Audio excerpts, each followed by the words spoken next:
Hey guys, welcome back. It's Dee with another episode of Beauty with a Twist. I'm super excited for this week's episode because we have a special guest. Go ahead and introduce yourself. That would be me. I am Jane. We own TedDBare Pain Co. in the Bay Area, California, which is a 7-figure body waxing shop in NorCal. And you got to add that 7-figure body. You have to. You have to. I worked hard for that, okay? I'm going to say that each and every time I get a chance. No, you have to. I even seen it. Is it on your bio? I don't think so. Oh. I should put that in the bio. So you don't live in San Jose though, right? No, I moved out. So I'm completely out of the treatment room. 2 or 3 years ago, we moved up to Portland, California. And why did I say Portland, California? Portland, Oregon. We moved up to Portland, Oregon, and I'm completely out of the treatment room. So my team runs it. So tell me like how you got there. Like I want to know everything. I want to know when you started, everything. So I started, here's the thing. Nobody grows up saying, hey, when I grow up, I want to be a coochie waxer, right? Nobody says, I didn't want to be a coochie waxer. What did you start out with? Facials. Right. I think most people, they go to beauty school because they want to extract, right? Yes. That's the reason why I went. But before that, I did the traditional route and I went to law school and I graduated with my degree. And I knew the moment that I left that I would never use my license. A lot of people always say things like, why did you go? Why did you spend the $86,000? You don't know what you don't know. And like a lot of people, like it's just like we went to beauty school thinking that we're going to extract, but if not for waxing, I wouldn't have used that license either.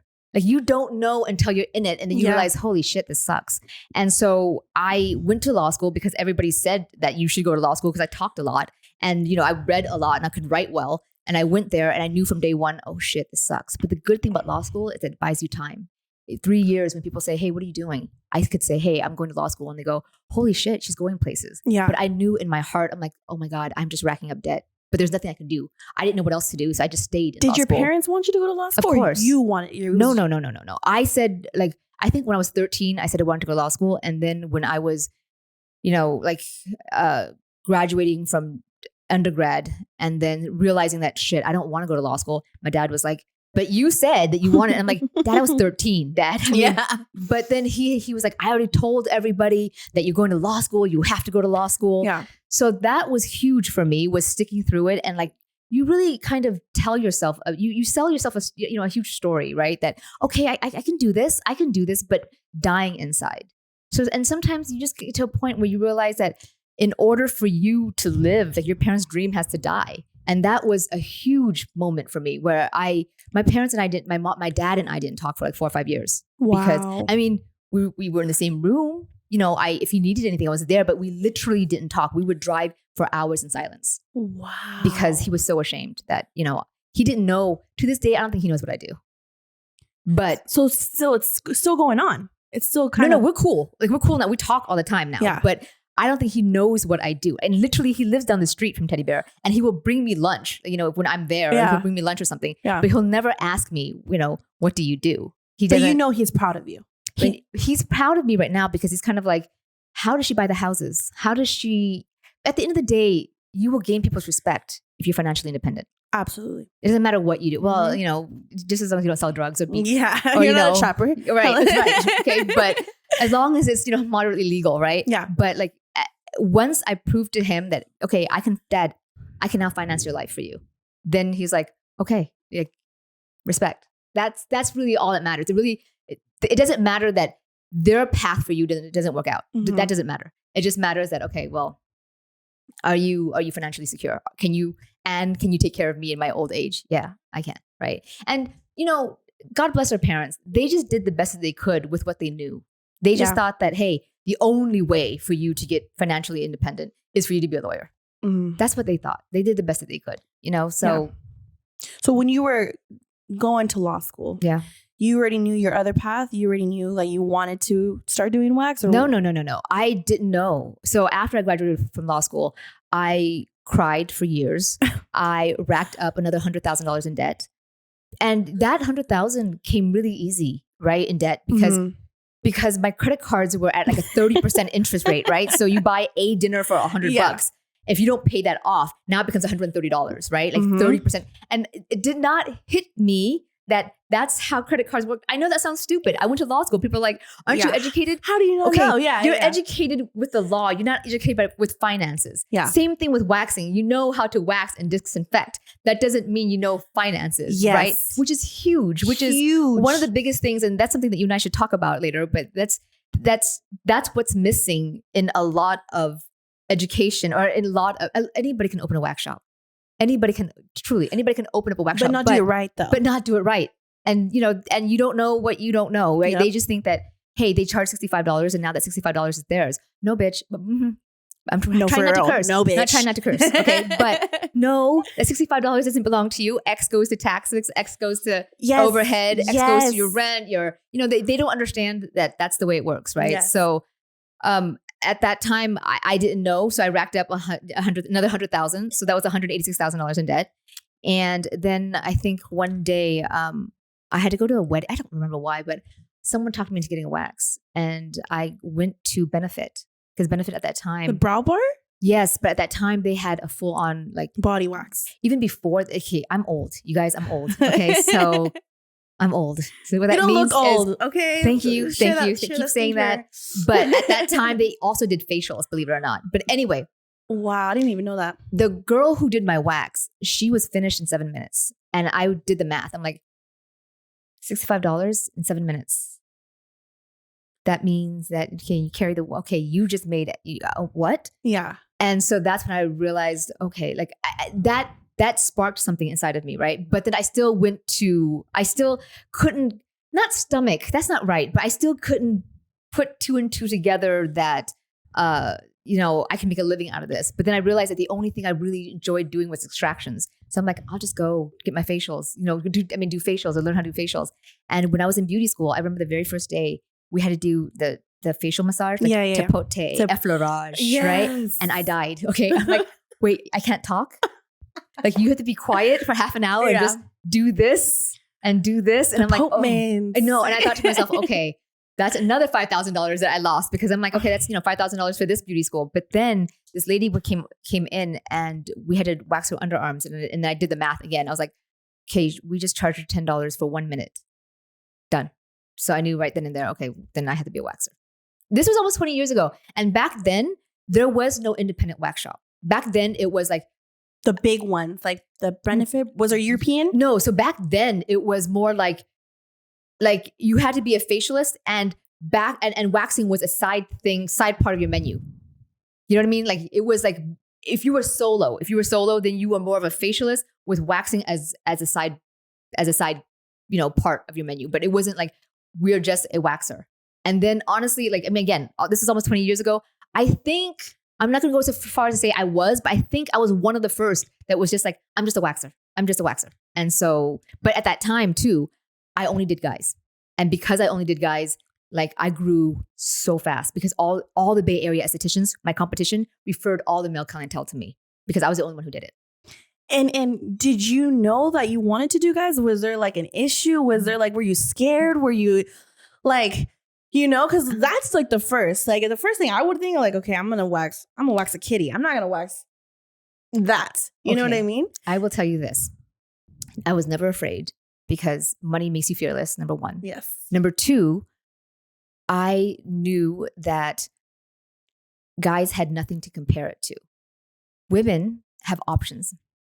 You can, and keep in mind, back then there's no Yelp. Okay. Like I knew that if I fucked this guy up, if I messed up this gentleman's wax, where's he going to go? Who's he going to tell? Oh, true. It's okay.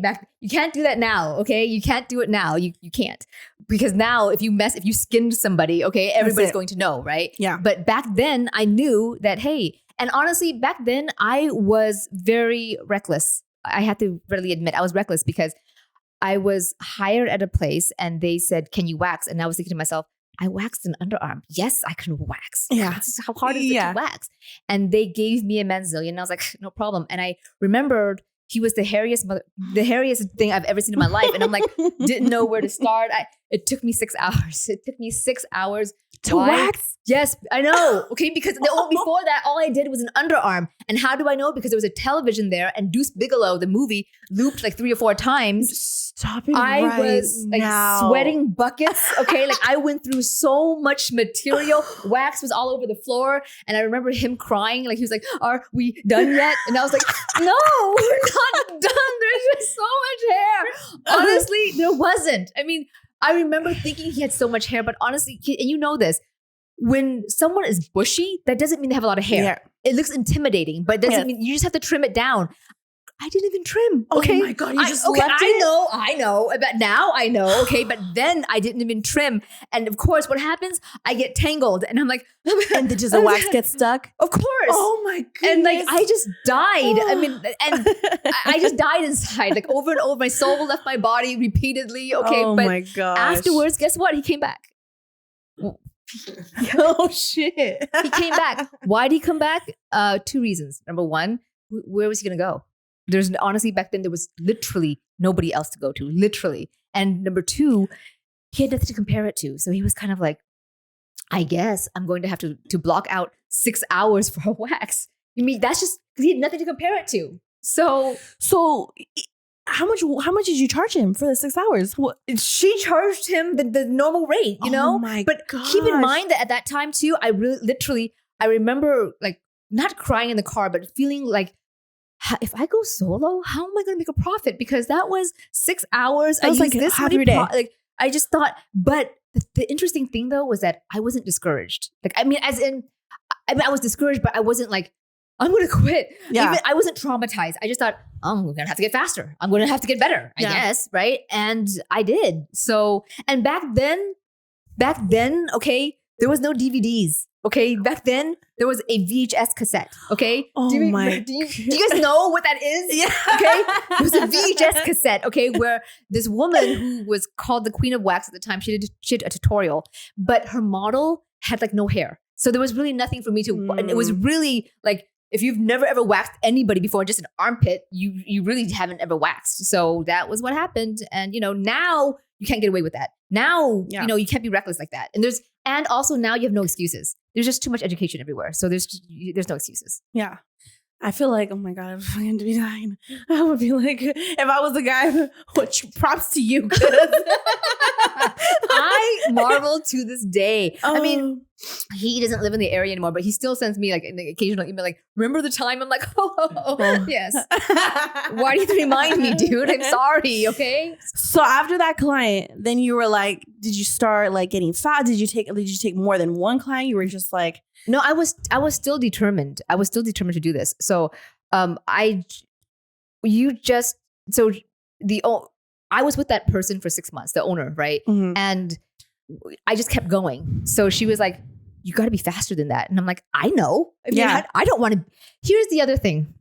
When it comes to waxing, one of the brilliant things about waxing is that truly we're not with a client for 6 hours. We're not with a client for an hour, right? That's why I feel so bad for hairstylists. I feel so bad for lash techs. Nail techs. They're cramped over a table like that for like 3 hours, right? Mm-hmm. Which I think, I mean, with all due respect.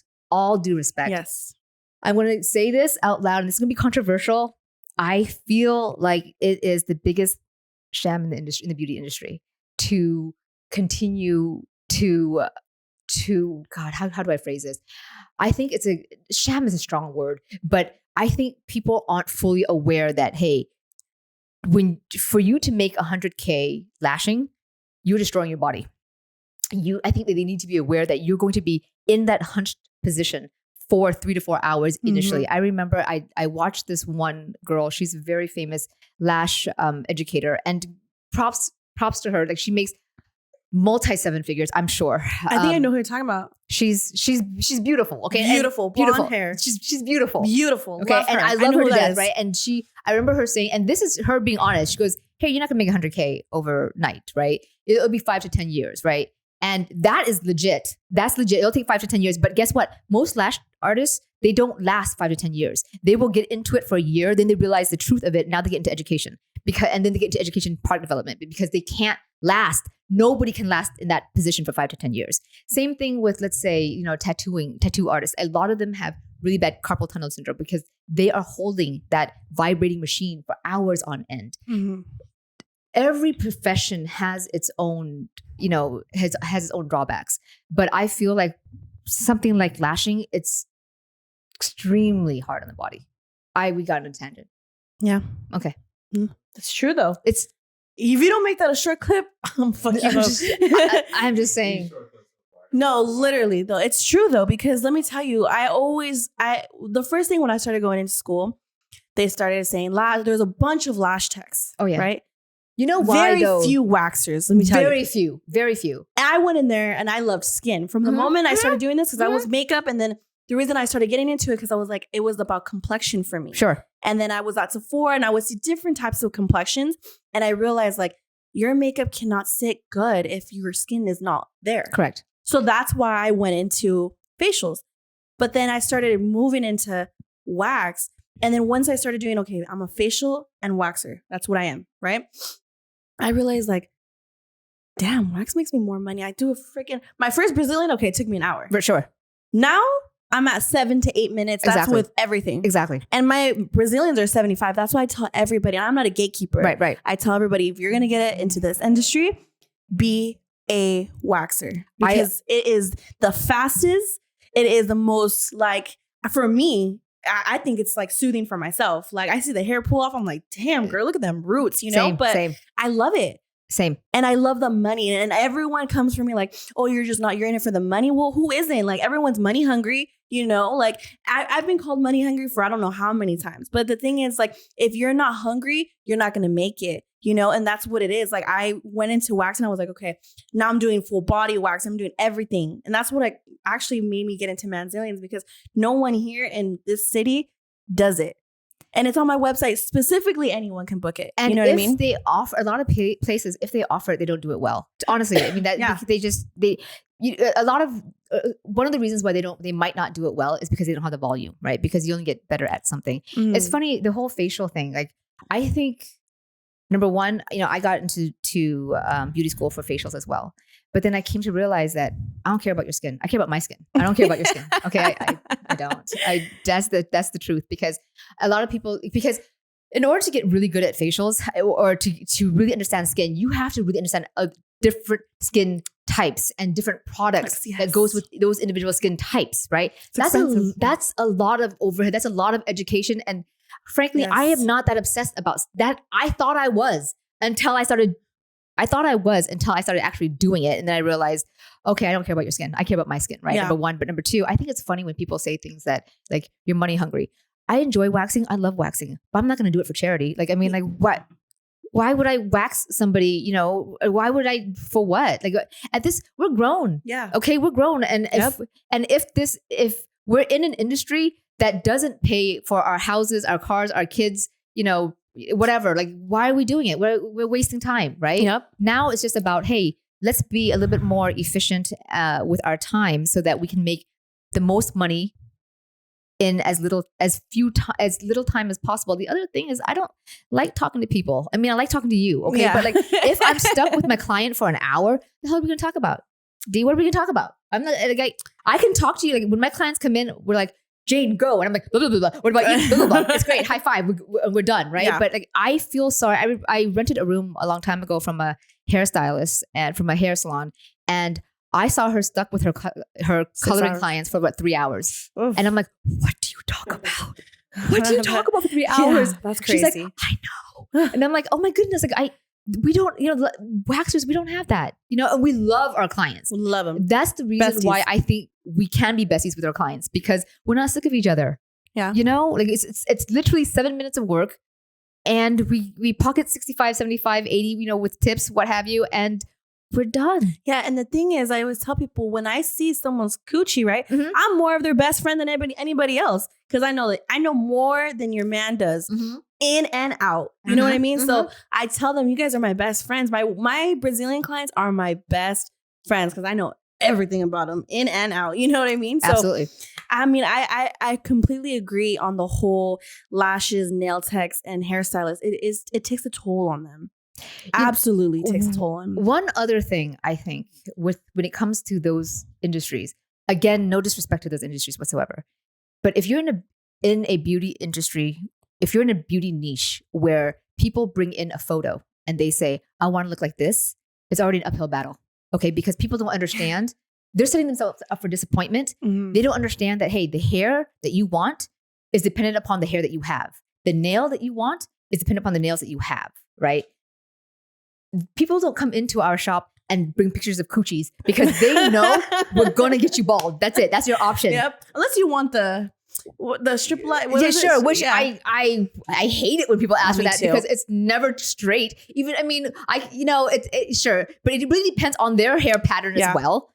Yep. I had this one person who asked, hey, can you wax my boyfriend's initials? That was me. That happened to me. I'm like, sure. If it starts with a lowercase L, that's it.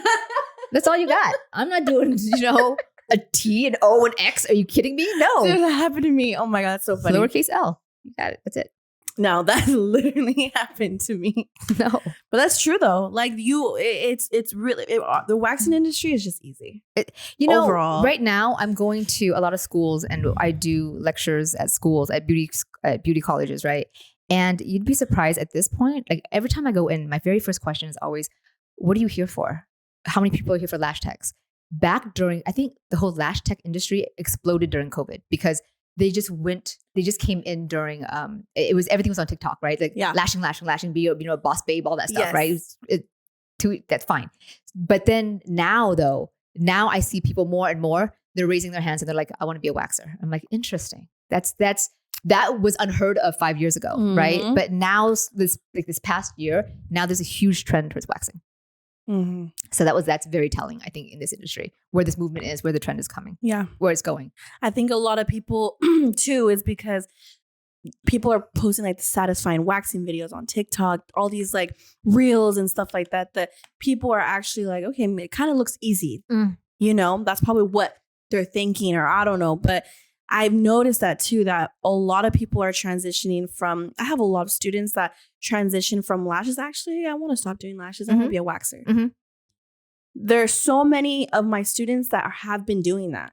And I see them and they've dropped lashing completely and they're full-time waxers now. And I'm like, oh shit, okay. Good for them. Good for them. Good for them. It just, I mean, again, I think, don't get me wrong. I think that there's a good number of people who are still making great money as lashers.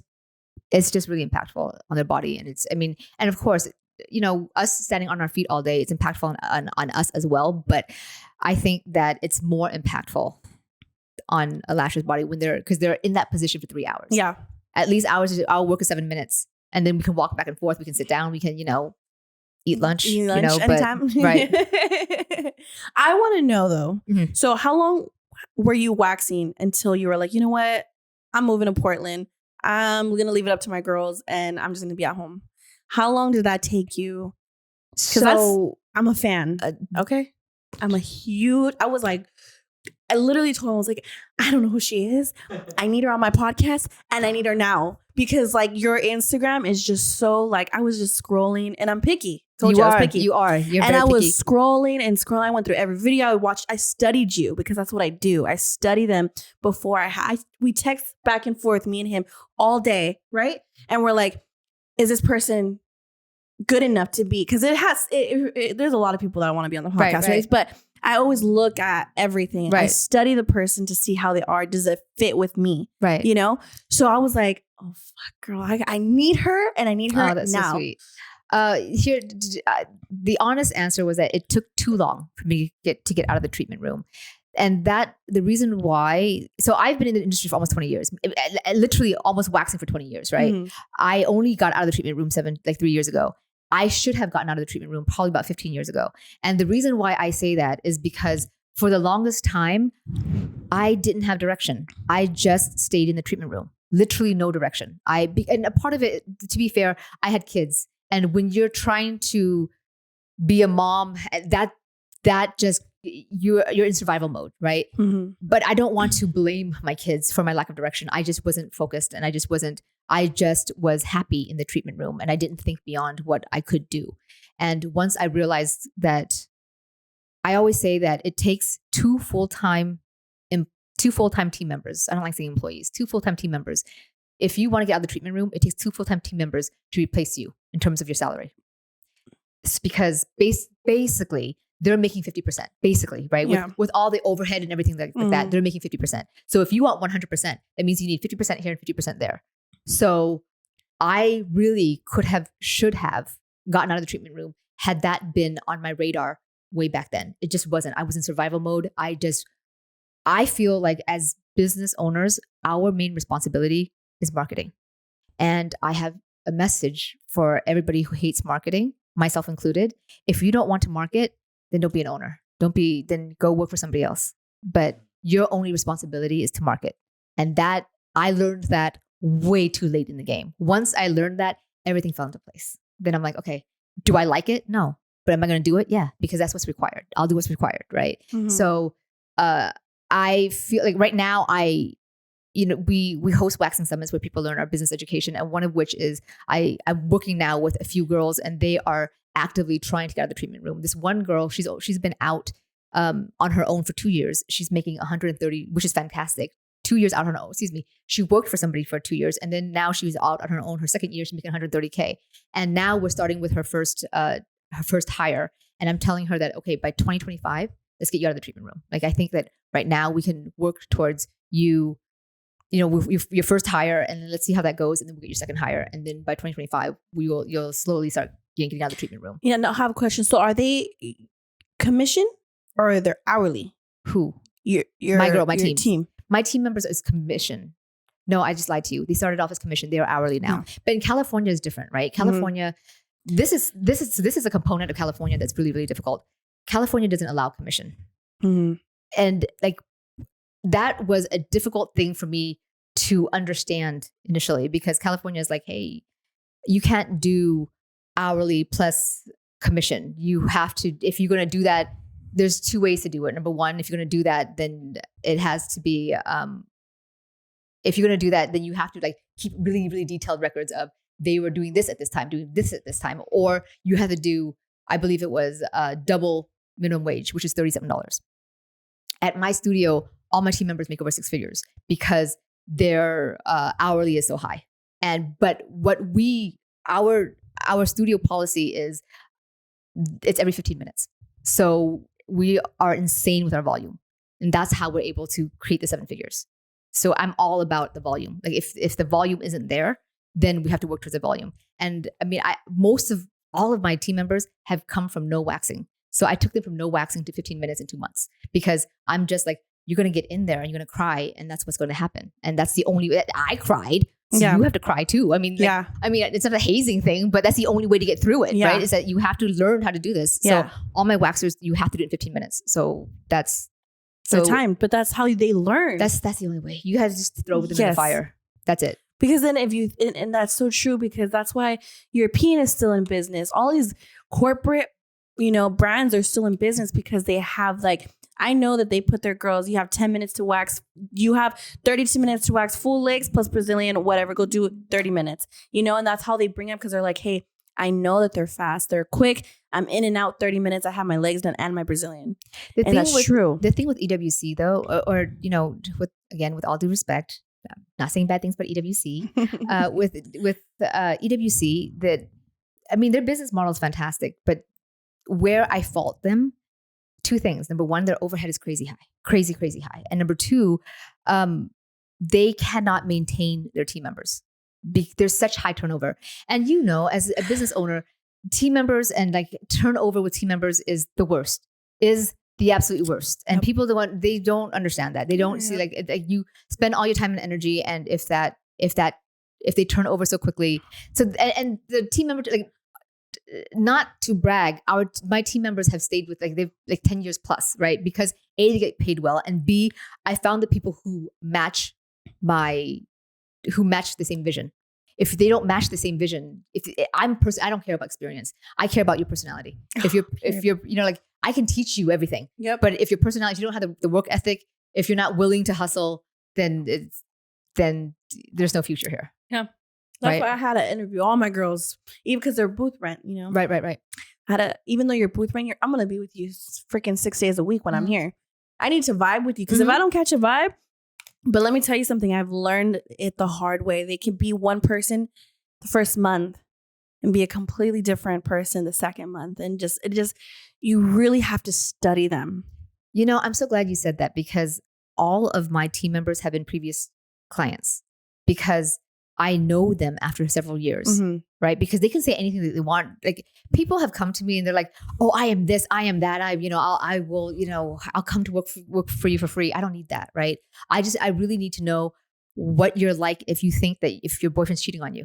Like, that's what I want to know. I want to know what happens when your sister, when you're in a bad day. Yeah, I want to know what happens in a bad day. That's exactly it. Like, that tells me more about your character than anything else, right? Or I have somebody who she and her boss just don't get along, but she never speaks ill of her boss. So that tells me everything I need to know, right? Like, okay, she never says a bad word about her boss, even though. So I'm like, and I love that though. Come on. I love that. And let me tell you, there's girls that have been working here, and they specifically, I have so many girls I've worked here that I'm so proud of that they have their own spot, because I mentor them. When you come here, I'm a mentor. I don't gatekeep. I help you. I help you. They're always like, Deanna, how did you do it? Right. How did you go from home-based to now you have a full team? How did you do it? And I'm like, this is exactly how I did it, because I want to help you. And those girls that I've helped have their own spot. That's the best. Like, I mean, and that speaks volume to your character, right? Like, that's fantastic. And I love that. Hold on, 2-second break. But yeah, I love that. So down the road, I did have, girls I didn't work out. But again, it was just like, I guess I didn't study them enough, and I think, again, it goes back into like, I don't know. To be honest, I don't know what was going on with me. I mean, sometimes, like, again, it's a guess. When you hire somebody, it's a guess, yes. And sometimes you win, sometimes you lose, and it's just a guess. It's our best guess. That's all we can do, right? And people don't understand just how expensive it is to do business in California, how expensive it is to have a team member. It is crazy. It's crazy expensive. It's crazy expensive. So now, how many team members do you have? So there are 6 of us. So without me, there's 5. There are 5 body waxers. Okay. And then, so you're in San Jose. Do you have, how many rooms do you have? 3. You have 3. So how does that work? Do they? So they, how does that work? Really, they work whenever they want to work. So they come, like, I mean, we had, I shouldn't say that. So what it was, I first started, and then Pi came in, and then other team members started joining us. And then it was like, on days that Pi and I weren't working, then they would work. And it was a really natural evolution. Like, I think what Pi is my partner now. What we aim for is just make sure that all 7 days are covered.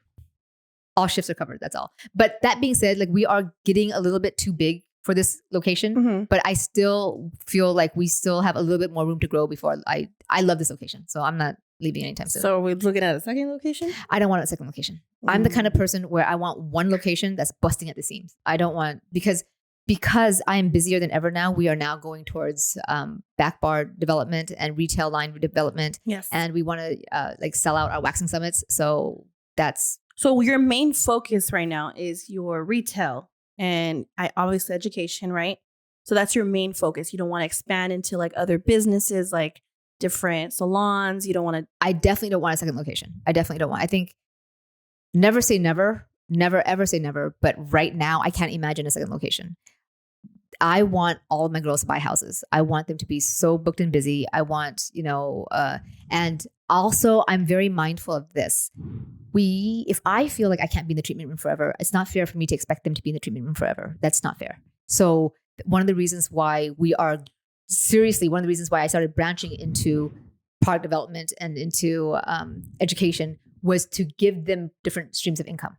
Because nobody can be in the treatment room forever. That's just not possible. And if they are going to sacrifice their bodies for TedDBare, then I need to help them as much as possible to diversify their income so that I don't, my husband's a cop, and after he retired, but after you can't do anything for 20, 30 years. You get exhausted, and it just, you take it for granted. Not that you just get tired of it, the repetition, right? So I don't want my girls to get tired of the repetition. And like, their shoulders it's vulnerable. So I need to make sure that they have other sources of income, and they love teaching as well. So that's the reason, that's one of the motivating factors behind us diversifying our income this way. Yeah. So like maybe hosting seminars and hosting like classes. Is that what you want to do? Maybe that's what we are doing. So like we have this something that we call the Waxing Summit, where we have hands-on, day of training where each student gets 6 models. And then we also have, that comes also with the business component, because there's just a lack of business education for us waxers out there. Say it louder. There is just a lack of business education for waxers out there. Let's be honest. Yes. I mean, and you just don't know what you don't know. I'm embarrassed to say, and this is true, and I'm embarrassed. So I can't even look at you in the eye when I say this. There was a time when I made $350,000 as a solo waxer, and I have none of it. I had none of it. I didn't know where it went. I still owed taxes on it. I cringe when I think about it like that, because I mean, I heard one of your podcasts where you were saying that you made so much money during COVID at that time, right? And like that you kind of not took it for granted, but you were spending a little bit too much, right? That's exactly what it was. Like, I wish I could say that 350 went towards a house, that 350 went toward, I don't know what it went towards. I don't know where it went. And that's what got me into, okay, you know what? You have to figure this out. Yep. And that's when I started really just like studying it. I'm like, okay, because the other thing too is that I had CPAs and they didn't tell me anything. They didn't say anything to me. I thought that you're a professional. I came to you, I'm paying your fees. That's me right now. You would educate me, right? No, like I think I had like 5 or 6 CPAs. And then finally I got to a point where I'm like, I don't understand why all these other people are not paying any taxes and they're incredibly wealthy, but how am I not able to save on this? And then I researched it, and then I realized after it took me a whole bunch of research, and I paid different CPAs like $250, $500 to sit there and talk to them. I'm like, this is what I researched. Is this true? Yes, yes, yes. No, no, yes, yes, yes, no. Then I was able to now speak intelligently about it and go, okay, now I found the right CPA for me to, but before that, you just don't know. You don't know that you can save $66,000 if you put it in an SAP. I didn't know. So now, trust me too. I was like, I was just talking to my nurse that works here, and I was telling her, I was like, I had all this money, right, saved up, because they were like, you need to have a savings account. You need to have money for a rainy day, so on and so forth. But I realized it just sitting there is doing absolutely nothing. I'm actually losing money for it sitting there until I had to learn on my own, because I trust, I'm same boat. I had bookkeepers, I had different tax people. I went through so many various people, and shout out to my mom, because my mom was like, you need someone because you're making all this. I had making so much, and you know how you can see your total spending a month on your completely. And I was just like, how the did I make this much and I have this much in my account? And I was like, where did it go? But it's because I was using my money stupidly, and I wasn't doing it. I wasn't right with my money. I was just here. I have this credit card, this debit card, this credit card. And I was just stupid. So until I had to actually do and research myself just like you. And I actually finally, like, now I feel like I'm in a place in my life where I'm comfortable with where I'm at. I'm not where I want to be, but I'm comfortable, more comfortable than a lot of people. And that's why I'm so grateful from where I'm at, because I'm learning. But not a lot of people in this industry know that yes, you want to be a waxer, but yes, you're charging $65, but you don't realize the tax of it. That's why you have to charge your, service fee on that, because the tax is going to take away, just literally, like, it's taxed with everything you do.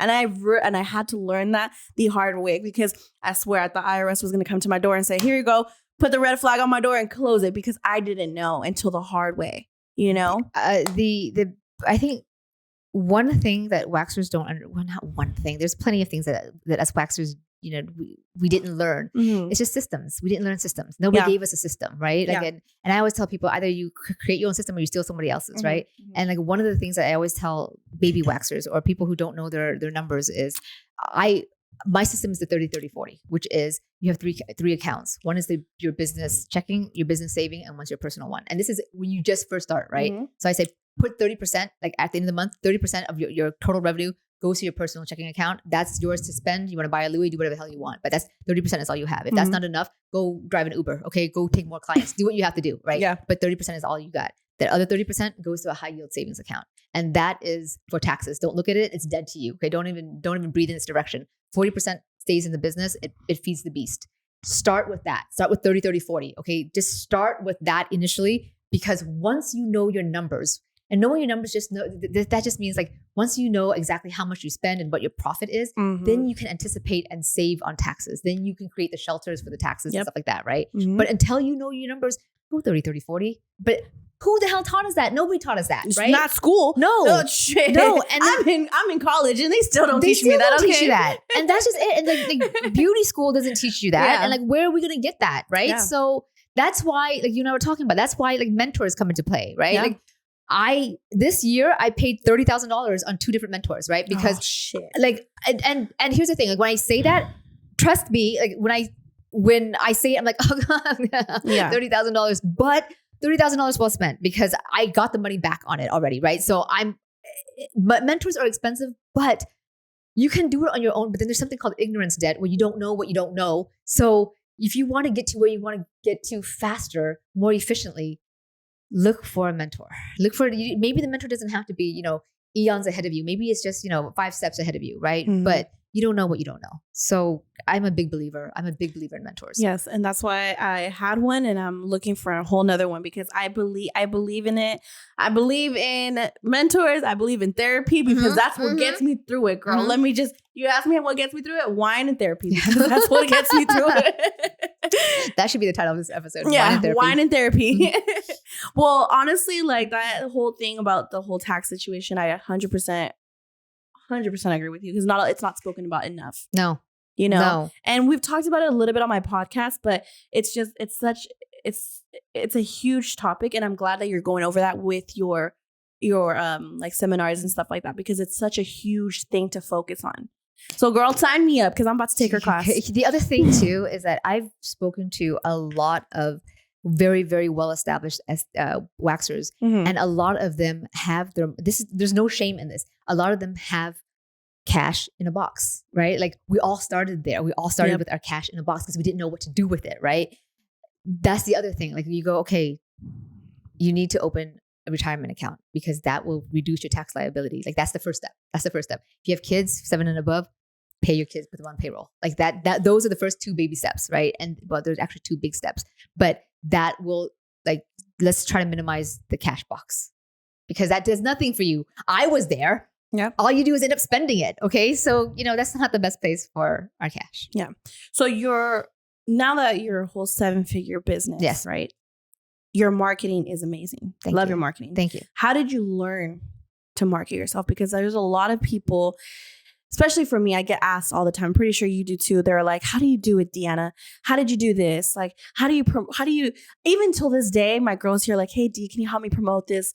Can you help me do this? And I'm like, oh my gosh, marketing is just, even on my days off, I'm marketing. Okay. People want to know every single detail about my outside life. It just fascinates them. Right. So I feel like marketing for me is I helped my mom open up her restaurant, and I got it from like 0 followers to like 600 followers in one day. That's amazing. That's amazing. Because of just the marketing that I was doing for it. Like I was doing marketing for here and for there. So I was like, you know what I mean? It's hard. Marketing is the hardest thing. It's hard. It's like, how did you learn it? So how did I learn it? By accident. I can say that for sure. For sure, by accident. A few things. Marketing, I believe, one of the biggest lessons I learned about marketing is that it's about creating touch points, meaning that you have to expose your business to somebody. It used to be 6 to 7 times. Now it's 16 times because of the internet, because of TikTok, because of how quick things go. You have to mention, like they have to hear Beauty by Dee 16 times or see it 16 times before they come in. So once I realized it was a numbers game, then I'm like, oh, it's just a numbers game. Then it's fine. Then it's just creating as many touch points as possible. For example, one thing that I'm a writer. Like that's one of the reasons why I went to law school, is because I can write really well. So one thing and I'm very, very disciplined about this, is that I write hilarious newsletters, and my clients forward my newsletters to other people. which is nobody wants to read a newsletter, but they will respond to my newsletter. They're like, this was hilarious. And so for a while, Lady Pang, where, my educational Instagram, I sent my newsletters out to estheticians as well. I'm like, if you want to use it, go ahead and use it. Like, don't use it, send it to your clients. No, just change the name, right? Like, don't worry about it. Like, they're like, do I have to refer to you? I'm like, no, don't refer to, just use it. So like the newsletter, that alone is one of the reasons why my clients keep rebooking with me, because I think when it comes to waxing, you have to remind your clients about the experience with you. Waxing is secondary. Waxing isn't. Waxing it's you who bring them in. Yeah. So what is your secret weapon? What makes you special, right? For me, honestly, it's my humor. And I mean, if you read it, it's my written humor. I'm not that funny in real life. Whatever. I'm not that funny in real life. Okay. But it's my written humor. So I always remind my clients of that. So I'm always like, what is your secret weapon? Whatever that is, whatever the clients feel for you, you have to remind them of the experience. There was a hairstylist where I thought she was so brilliant. This is her marketing game.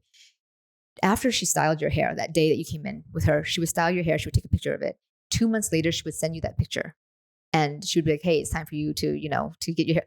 You just saw a picture of yourself looking so beautiful like 2 months ago. Oh Tell me, right?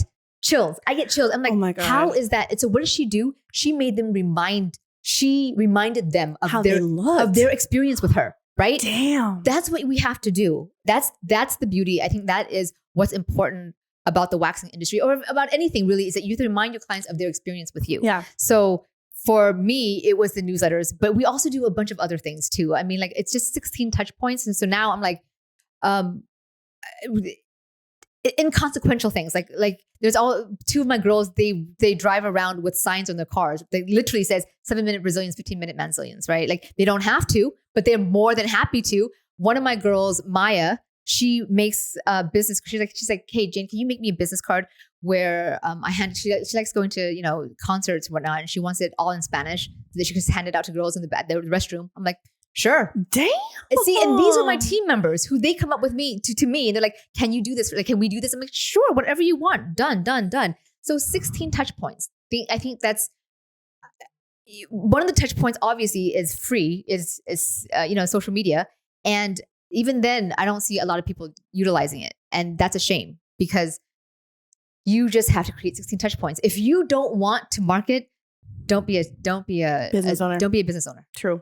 If you don't want to market, then go work for somebody else. Do you see the shop? This side, that side? Exactly. It's written all over. Exactly. My name is everywhere. Okay? That's how, and this, actually, you pay a pretty penny for the street visibility. Yes. But that is marketing.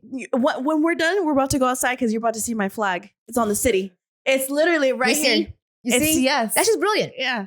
No shame. And and that's just it. You cannot feel bad about like putting your name out there over and over and over again. Yeah. Okay. Because it takes 16 touch points to convert somebody. Once I knew that, once I realized it takes 16 touch points, fine. It's just numbers. Yeah. I agree. That was a marketing masterclass. No, that was for real. That was free too. Okay. Who was watching? So now that you're completely out of the treatment room, yes, what do you do full time? You're just home with your kids, your husband, and education, or what do you do on your free time? So I'm actually now busier than ever, because now it's full-time marketing for TedDBare, right? Where actually it's full-time marketing for TedDBare and full-time marketing for Lady Pang, which is, the business education and the summit thing, which, speaking of marketing, this is the first year where we're like, okay, marketing done for you for a year. So here's all the newsletters, here's all the texts, here's all the, like every marketing sign in my place. It's a template for you. You just have to upload it in Canva and it's all yours, right? But there's marketing for that. And then there's the waxing summit, and then there's product development and backbar development. On top of that, there's being a full-time mom, because now my husband, who was retired, now he went back to work. So I'm like, that's great. That's just great. So that's the reason why I go to sleep at 8 o'clock at night and I wake up at 3:30. I have to. What? I wake up at 3:30 in the morning? 3:30 to 6:30 is when I work. And then 6:30, I wake up the kids, and then I don't get home. I have to drive the kids, all that stuff. I don't get home until 9. Then I work again from 9 to 12. So I only work for 6 hours a day. And then I work out, and then it's being a full-time mom again. So that's the reason why I have to wake up at 3:30. Like, I won't wake up at 3:30 tomorrow. Okay. This is way past my bedtime. Okay. Dee, she likes to party late. Okay. This is way past my bedtime, but I'll probably wake up around 4:35 tomorrow. because I have to. Now I'm used to it. Now, Bravo. How many kids do you have? 3. Oh my gosh. Twin 10-year-olds and a 7-year-old. Are you okay?